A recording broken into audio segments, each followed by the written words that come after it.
So here we are. तो चलो आज का टॉपिक पढ़ते हैं हमारा, दैट इज़ इलेक्ट्रिसिटी। तो इलेक्ट्रिसिटी चैप्टर का हम सबसे पहले हमें जो आज हमारा जो बेसिकली लेक्चर है वो बेसिक इंट्रोडक्शन से रिलेटेड है। तो एक बार जरा बेसिक बेसिक चीज़ें देख लेते हैं। सबसे पहले इलेक्ट्रिसिटी का नाम आती है, आपको याद आता होगा एक term, that is current.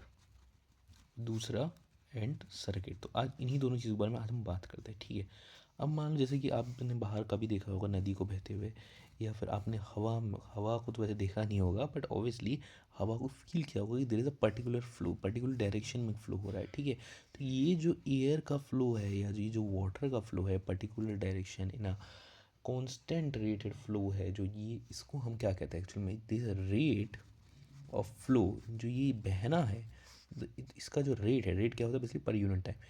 Basically जो ये रेट है इसका बहना है, चाहे वो पानी का हो, एयर का हो, any kind of current, any kind of flow is, rate of flow is called current. जैसे कि एग्जांपल के लिए, the rate of water flow is called water current. अच्छा हाँ, तो इस ये हमारा चैप्टर इलेक्ट्रिसिटी का और हम वाटर करंट के बारे में पढ़ रहे नहीं, देखो ऐसा नहीं है। अब ये बेसिक इंट्रोडक्शन जैसे हम इसे रिलेट करेंगे, ठीक है। अब मैंने जैसे आपको बता दिया कि भाई एक पर्टिकुलर फॉर्मेट में एक फ़्लो को पर यूनिट टाइम, जिसको हम रेट ऑफ फ्लो कहते हैं, उसको हम बेसिकली करंट कहते हैं। अब इसी डेफिनेशन को हम लोग इलेक्ट्रिसिटी पे लगाते हैं। The rate of flow of charges is called electric current.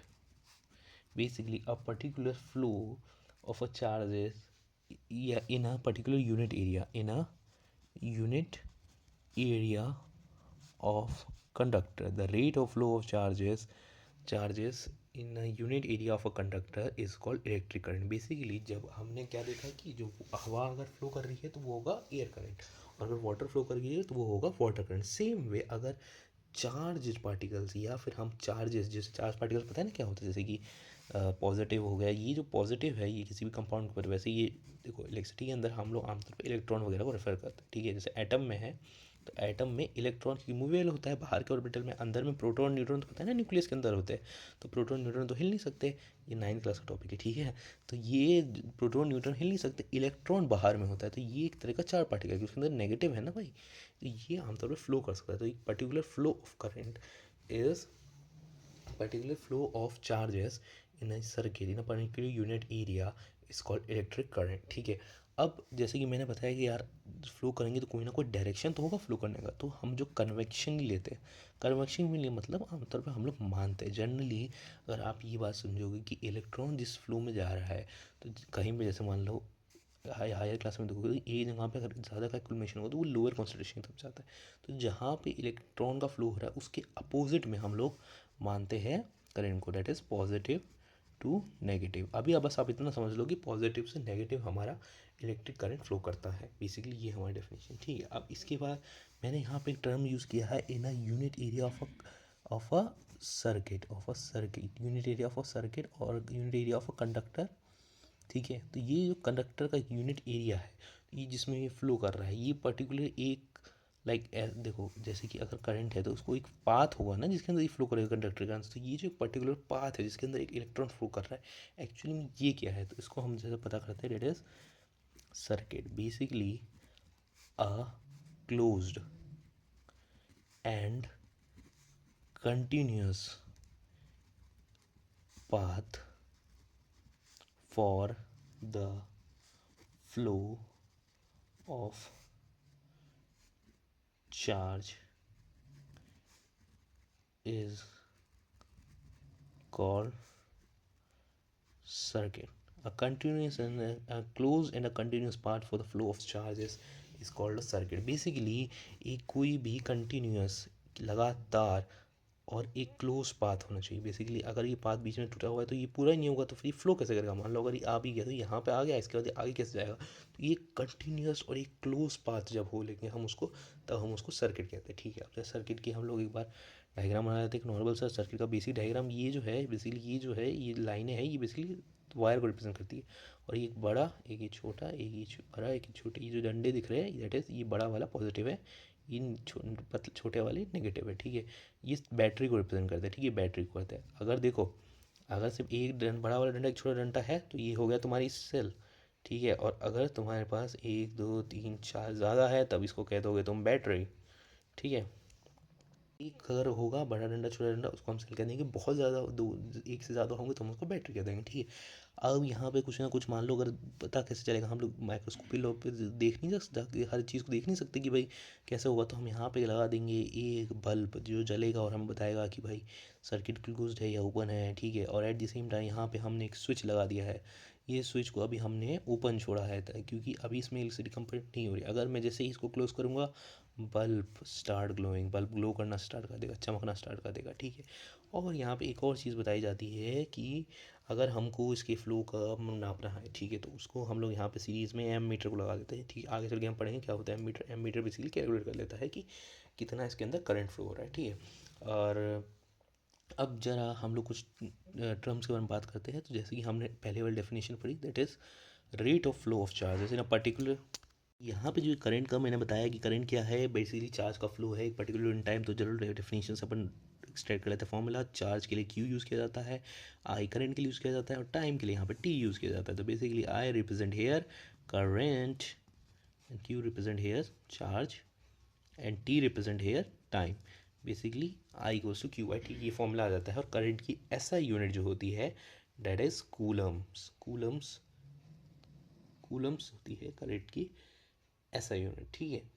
अब जब हमने ये पता कर लिया है तो हम लोग ये भी चीज़ पता कर लेते हैं कि एक इलेक्ट्रॉन, क्योंकि मैंने क्या बोला था फ्लो कौन करेगा, इलेक्ट्रॉन फ्लो करेगा, ठीक है। तो सो अब देखते हैं जरा charge on single electron. Basically जो सिंगल इलेक्ट्रॉन में दैट चार्ज होता है 6.6 ट्रांसफर माइनस 19 कूलम। अच्छा, ये यहाँ पर हमने एक्चुअली में जो करंट की हमने ऐसा यूनिट है दैट इज कूलम लिख दे गलती से, ये एम्पियर हो गया एक्चुअली में। जो ऐसा यूनिट है that is drive is coulomb on time का टाइम आ गया, तो ये सी टी इनवर्स हो गया that is you can get coulomb, ठीक है। अब चार्ज ऑन सिंगल इलेक्ट्रॉन कितना है 1.6 ट्रांसफॉर माइनस 90 कूलम। अब जरा हम लोग देख लेते हैं कि एक एम्पियर में, एक एम्पियर इज द यूनिट, ठीक है। ऐसा यूनिट क्या है, एम्पियर है, ठीक है। करंट का ऐसा यूनिट एम्पियर है। तो एक एम्पियर में A is the representation, I A equals to n multiply by 1.6 ट्रांसफॉर माइनस 19 कूलम। तो कितने कितने एक कूलम चार्ज के अंदर कितना, एक कूलम चार्ज में एक्चुअली कितने इलेक्ट्रॉन होते हैं वो हम चेक कर लेते हैं ज़रा, ठीक है। तो ये आएगा हमारा सिंप्लीफाई करके 1.6 इन टेन पावर माइनस 10⁻19, ऊपर यहाँ 10⁻19 हो गया, ये ज़ीरो आ गया, ठीक है। अब जरा इसको कर लेते हैं, तो ये 16 एंड 10, ठीक है, 0.0 36 and 6 9 696 and 0 and here 24 to 4,